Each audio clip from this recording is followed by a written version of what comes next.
Halo teman-teman, kita jumpa lagi dalam video kedua, materi kedua tentang bagaimana membangun sebuah website mulai dari 0 hingga 100%. Nah, kemarin kita sudah belajar mengetahui software apa yang digunakan. Selanjutnya, kita akan merancang sebuah website. Jika ada pertanyaan tentang software, silakan bertanya lewat WA secara langsung dulu ya. Nah, sekarang kita masuk di merancang website. Nah, jadi yang pertama, apabila kita merancang website, maka kita harus menentukan web apa yang akan kita bangun. Dan ternyata web yang akan kita bangun adalah web pribadi yang berisi semua tentang kepribadian kita. Nah, jadi hal yang ingin dicapai di sini adalah bagaimana agar melalui website itu orang bisa mengenal kita lebih jauh lagi, mengenal keahlian kita, dan lebih dekat dengan kita. Nah, setelah kita merancang website yang akan kita bangun, maka kita menentukan berarti template-nya. Nah, jadi template yang akan kita bangun sederhana namun mampu mewakili diri kita. Ya, jadi sebelum kita merancang pemrogramannya atau back-end-nya, maka kita rancang dulu front-end-nya. Nah, untuk hal ini kita menggunakan atau kita membuat dulu menggunakan file HTML. Apabila kita sudah merancang template-nya, maka kita akan merancang pemrogramannya atau sisi back-end-nya dari bahasa pemrograman PHP. Jadi untuk kali ini kita merancang dulu HTML-nya. Nah, apa-apa saja yang dibutuhkan dalam merancang template? Yang pertama adalah HTML, kemudian yang kedua Bootstrap, dan yang ketiga CSS. Nah, jadi kita tidak akan mempelajari secara keseluruhan tag-tag yang ada di HTML, kemudian kelas-kelas yang ada di Bootstrap, dan juga semua tentang CSS, tetapi sesuai dengan kebutuhan saja ya. Kita rancang dan kita belajar bagaimana memasukkan ketiga hal ini. Nah, oke. Sampai di sini jika ada yang bertanya silakan melalui pesan WhatsApp dulu ya. Oke. Nah, sekarang kita akan masuk untuk mulai merancang template. Baik, yang pertama kita lakukan adalah kita membuat sebuah folder ya. Nah, saya buat di desktop saja. Saya kasih nama template. Nah, mungkin ada teman-teman yang sudah sering membuat web. Kenapa kita tidak buat di htdocs, folder htdocs di SAM? Karena ini kita merancang mulai dari nol ya. Jadi kita rancang dulu template-nya. Setelah selesai template-nya, nanti baru kita konversi ke dalam file PHP di htdocs. Jadi tidak masalah kita tempatkan di mana saja. Kita belum menggunakan SAM kali ini ya, karena kita baru merancang template. Nah, oke, setelah kita membuat template-nya, double folder ya, template kursus online. Oke. Nah, setelah kita buat foldernya, kita buka Visual Studio Code dan kita arahkan ke folder tersebut. Template kursus online.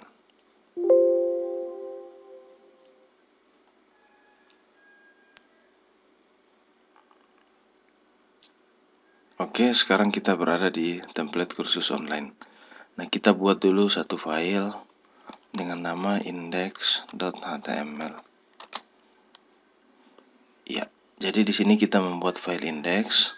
Nah, kita cukup menekan tanda seru, tekan enter, kemudian muncul HTML-nya. Nah, di sini karena ini website pribadi, maka di title-nya saya akan isi dengan nama saya, Samuel YP Official. Oke, apa yang selanjutnya kita akan lakukan adalah kita memanggil file Bootstrap karena kita akan menggunakan Bootstrap. Nah, Bootstrap itu gunanya apa?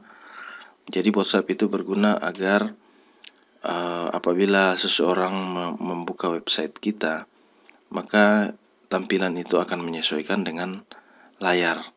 Nah, jadi yang pertama kita buka Chrome, Anda boleh membuka browser yang lain. Nah, di sini saya akan membuka Bootstrap 4, mendownload Bootstrap 4. Oke. Download. Nah, jadi versi yang terakhir pada saat video ini dibuat adalah versi 4.4 ya. Nah, kita download saja. Anda pilih yang pertama ya. Jadi di sini ini kita masuk di dokumentasi Bootstrap. Jadi cara paling terbaik untuk belajar Bootstrap adalah dengan cara kita belajar dari dokumentasi yang sudah dibuat. Nah, apabila ingin menurunkan versinya, maka kita cukup klik di sini dan kita lihat versi apa yang akan kita gunakan. Nah, karena di sini kita menggunakan versi yang terakhir, nah 4.4, maka kita belajar juga dari dokumentasi 4.4. Nah, yang pertama di sini kita bisa mendownload aset dari Bootstrap itu yaitu file CSS dan JavaScript-nya. Cukup dengan mengklik tombol ini. Namun jika kita tidak ingin menggunakan atau tidak ingin mendownload filenya, maka kita sebenarnya bisa memanggil langsung melalui Bootstrap CDN seperti ini. Ya, ini untuk memanggil CSS-nya dan ini untuk memanggil JavaScript-nya. Nah, oke. Setelah itu kita tambahkan file jQuery, kita tambahkan file untuk memanggil jQuery dan juga untuk memanggil file popper.js-nya di sini. Nah, jadi kita tidak perlu mendownload apabila kita menggunakan Bootstrap CDN. Namun dengan syarat sepanjang kita coding, maka laptop kita harus terkoneksi dengan internet. Nah, oke. Jadi Anda menggunakan yang mana-mana saja. Kalau Anda tidak ingin connect dengan internet, maka Anda boleh mendownload filenya dan memanggil secara localhost. Nah, atau jika Anda ingin memanggilnya secara online, Anda tidak perlu mendownload source-nya. Cukup dengan meletakkan link-link yang ada di sini. Oke. Nah, sekarang karena tidak semua selalu online, maka kita lebih baik mendownload saja filenya ya. Kita download.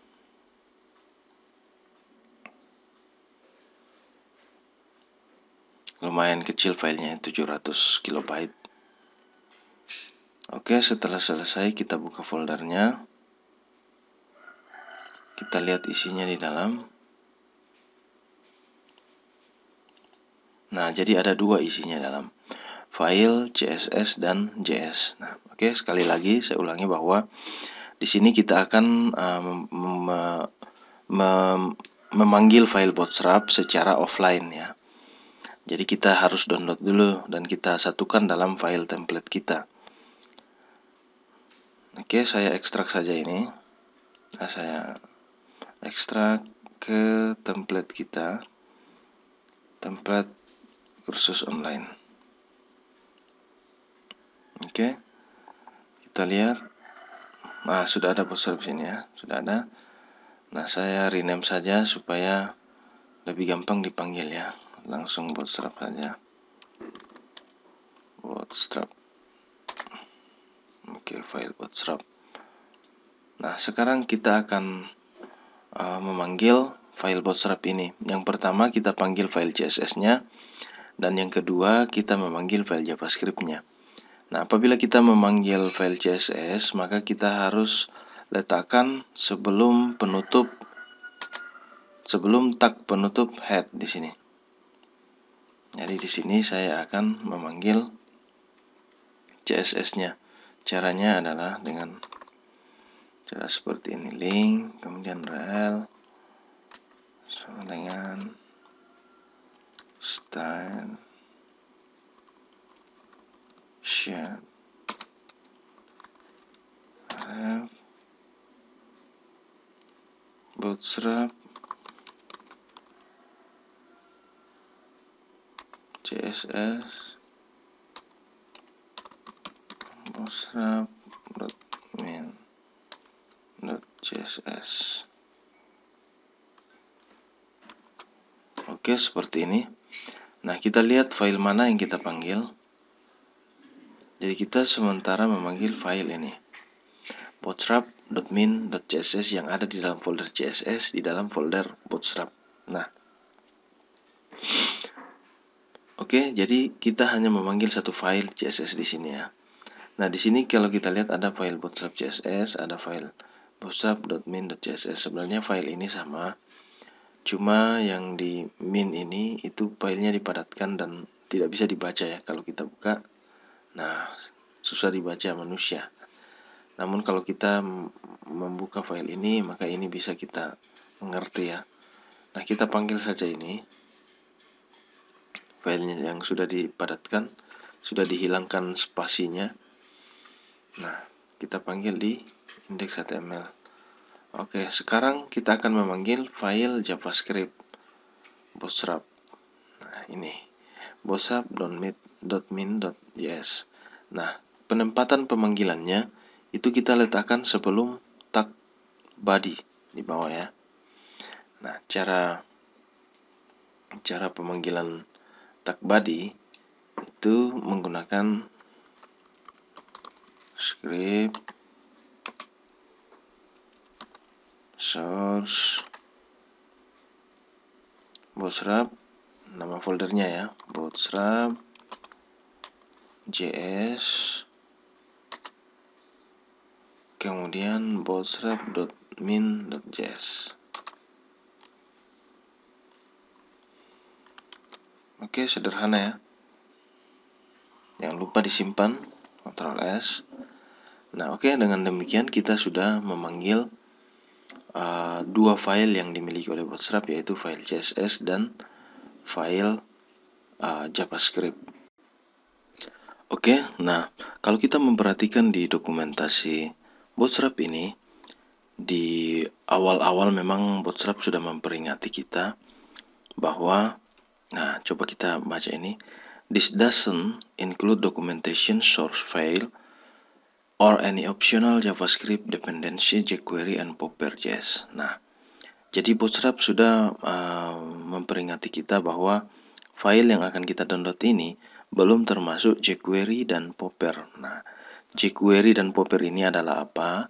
jQuery dan Popper adalah library JavaScript. Nah, jQuery gunanya untuk memudahkan kita supaya kita tidak perlu menulis baris-baris kode JavaScript yang cukup panjang. Nah, sama dengan Popper, dia merupakan library juga JavaScript. Nah, Popper ini memudahkan kita untuk membuat tooltip atau membuat beberapa hal yang yang terkait dengan JavaScript. Nah, oke. Nah, sekarang kita akan mendownload file jQuery dan Popper.js ini untuk kita masukkan ke dalam file index kita yang ada di folder template yang kita sudah buat sebelumnya. Nah, kita masuk di jQuery.com.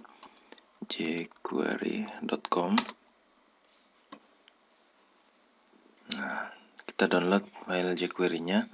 Untuk saat ini, pada saat video dibuat, sudah sampai pada versi 3.51 ya. Kita download.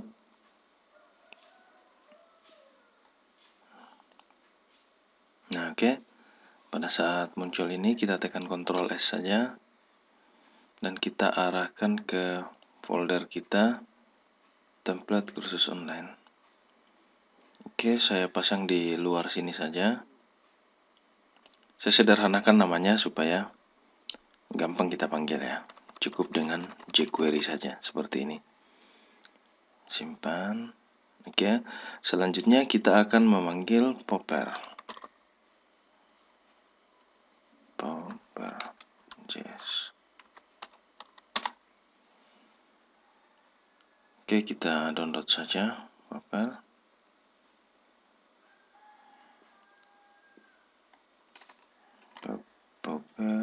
Install Popper. Jadi ada dokumentasinya, semua ada dokumentasinya ya.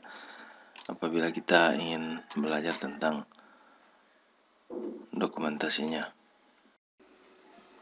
Kita download saja langsung di tombol clone or download di sini. Download zip. Karena saya sudah download, kita timpa saja. Oke, setelah itu kita buka filenya. Nah, di sini ada sangat banyak file ya. Kita hanya mengambil file popper.js yang ada di folder source di sini. Nah, ini popper.js. Kita ekstrak ke folder yang kita sudah buat, folder template kita. Oke, langsung saja klik OK. Nah,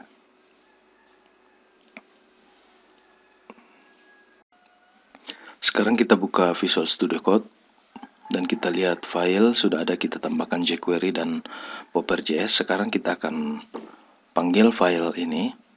Karena dia JavaScript, maka kita harus pasang dia di sini, di tag sebelum body ya. Beda dengan CSS, kita harus panggil sebelum tag penutup head. Oke, kita panggil saja langsung script jQuery. Karena dia tidak dalam folder, jadi kita bisa langsung memanggil jQuery. Oke, kita panggil juga file popper.js.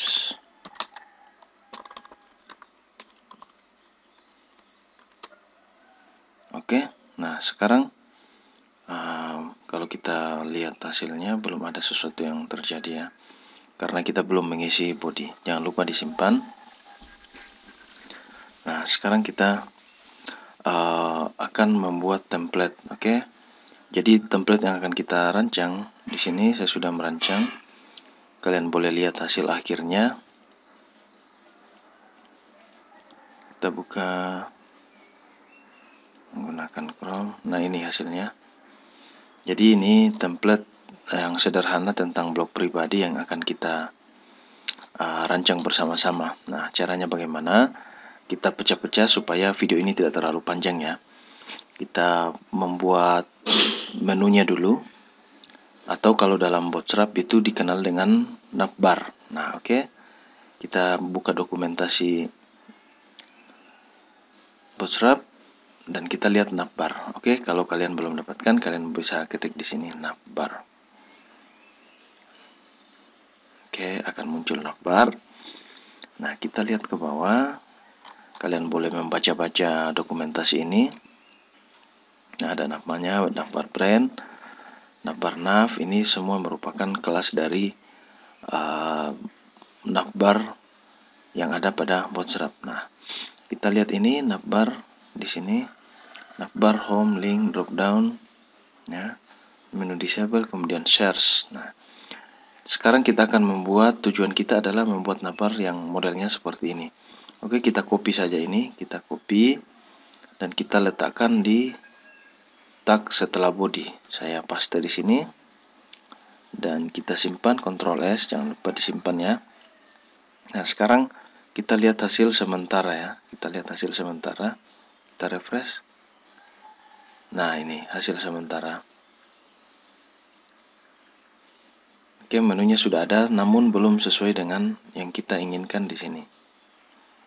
Nah, perlahan-lahan kita akan ubah. Kita akan keluarkan link, drop down, disable, dan juga ini search. Caranya kita masuk kembali ke sini, Visual Studio Code. Nah, ini link. Lihat tag pembukanya. Kita hilangkan link, delete. Ini drop down kita hilangkan juga. Kita hilangkan menu disable ini. Kemudian ini URL-nya tidak boleh dihilangkan ya, karena pasangannya ada di atas tag pembukanya. Sekarang kita hilangkan form ini. Form ini tentang pencarian itu. Yang sebelumnya ini pencarian search di sini ya. Kita hilangkan saja. Nah, kemudian tag div-nya jangan dihilangkan karena tag pembuka div-nya ada di atas. Oke. Nah, saya hilangkan dulu spasi kosong supaya rapi. Dan jangan lupa tekan Ctrl S. Nah, oke. Kalau kalian ingin codingannya rapi secara otomatis, kalian boleh download, masuk di sini. dan download beauty. Nah, di sini saya menggunakan beauty 002. Kita lihat dulu. Kalian boleh download ini, dan untuk merapikan codingan kita tekan tombol F1 di keyboard. Kita pilih beauty selection. Nah, otomatis codingannya akan menjadi rapi. Nah, oke, saya simpan dulu. Kita lihat hasilnya. Refresh. Oke, semua sudah sesuai ya. Nah, cuma kita ingin menambahkan 2 tombol lagi, yaitu tombol kontak dan about.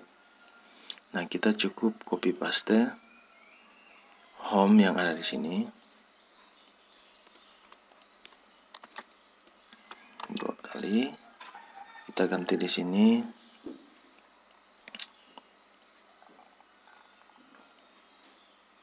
Kontak dan about ya. Kontak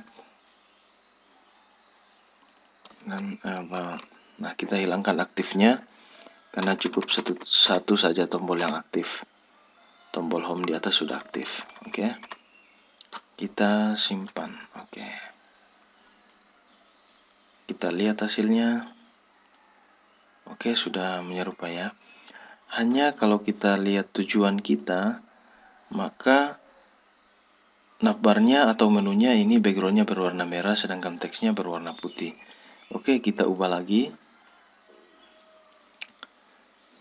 Di sini kita merubah ya ini light, ya navbar light.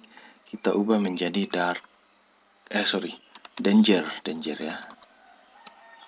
Ctrl S, simpan. Jadi ada beberapa warna ya, danger, warning, primary, dan light. Nah, oke, yang mana saja kita gunakan. Tapi karena di sini warna merah, jadi saya menggunakan danger. Oke, kita refresh. Oke, sudah. Kita lihat kembali, teksnya berwarna putih. Ya, jadi kita harus ganti di sini navbar light. Di sini kita harus ganti dark supaya teksnya berubah menjadi warna putih. Nah, kita lihat. Refresh. Oke, teksnya berwarna putih. Semua sudah sesuai ya. Sekarang ini tidak sampai ke ujung ya, navbarnya tidak sampai ke ujung, ada spasi kosong. Nah, bagaimana caranya? Kita bungkus dia menggunakan sebelum navbar atau sebelum menu, kita bungkus dengan kelas container.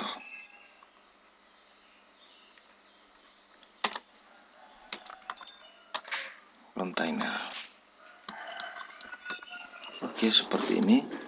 Pindahkan tag penutupnya ke bawah. X, pindahkan setelah nav. Oke, simpan.